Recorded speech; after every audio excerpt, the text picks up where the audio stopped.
দেশরত্ন শেখ হাসিনার দুর্দর্শ সাহসী নেতৃত্বকে। নেত্রকোনার হাওড়া অঞ্চল খালিয়াজুড়িতে পানিতে ডুবে যাওয়া ধান কেটে কৃষকের পাশে দাঁড়ানোর দাবি করেছেন বাংলাদেশ ছাত্রলীগের কয়েকজন নেতাকর্মী।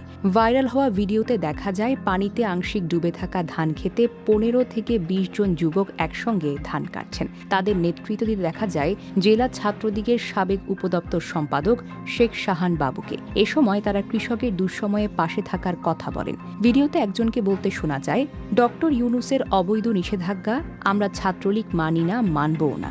একই সঙ্গে নেত্রকোনা 4 আসনের সাবেক সংসদ সদস্য সাজ্জাদুল হাসান ও ছাত্রলীগের সভাপতি সাদ্দাম হোসেনের নির্দেশনায় কৃষকের ধান কাটতে মাঠে নামার কথাও উল্লেখ করা হয়।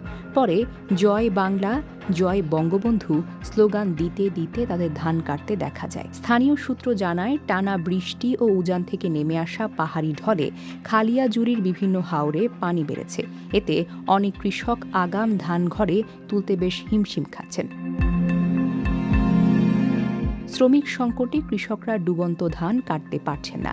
এমন পরিস্থিতিতে বিভিন্ন সামাজিক ও রাজনৈতিক সংগঠনের পক্ষ থেকে কৃষকদের ধান কাটায় সহযোগিতার উদ্যোগ দেখা যাচ্ছে। এদিকে ভিডিওটি ছড়িয়ে পড়ার পর সামাজিক যোগাযোগ মাধ্যমে মিশ্র প্রতিক্রিয়া দেখা গেছে। কেউ কৃষকের পাশে দাঁড়ানোর উদ্যোগকে ইতিবাচক হিসেবে দেখছেন, আবার কেউ রাজনৈতিক স্লোগান ও বক্তব্য নিয়ে প্রশ্ন তুলছেন। Desk report, recap news.